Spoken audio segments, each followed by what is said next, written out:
Ajwa road ITI પાસે ફાતિમા કોમ્પ્લેક્સમાં છેલ્લા 2 દિવસથી પાણી ન આવવાના કારણે સ્થાનિક રહીશોએ તંત્ર પર આકરા પ્રહાર કરી વહેલામાં વહેલી તકે પાણી મળે તેવી લોક માંગ ઉઠવા પામી હતી।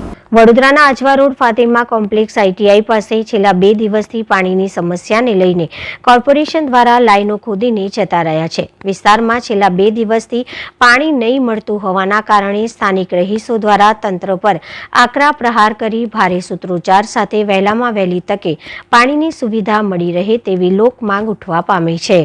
વડોદરા શહેરમાં આવેલ વોર્ડ નંબર 5 ની અંદર જે ફાતિમા કોમ્પ્લેક્સ આવેલું છે આજવા રોડ ખાતે આજે સતત 2 દિવસથી પાણી માટે વલખા મારી રહ્યા છે। એક બાજુ માનનીય વડાપ્રધાન સાહેબ નરેન્દ્ર મોદી સાહેબ જે નળ સે જલની વાત કરતા હોય, પરંતુ આજે જે કહેવાય છે કે લોકો સતત 2 દિવસથી પાણી માટે વલખા મારી રહ્યા છે અને આ સ્થાનિકોનું કહેવું છે કે અવારનવાર અમારી રજૂઆતો છતાં પણ અમને પીવાનું શુદ્ધ પાણી નથી મળી રહ્યું, પીવાનું પાણી નથી મળી રહ્યું। વારંવાર જ્યારે કહેવાય છે કે સ્થાનિક કોર્પોરેટરો ધારાસભ્યોને જાણ કરવા છતાં પણ આજ દિન સુધીમાં એ લોકોની વારે નથી આવી રહ્યા।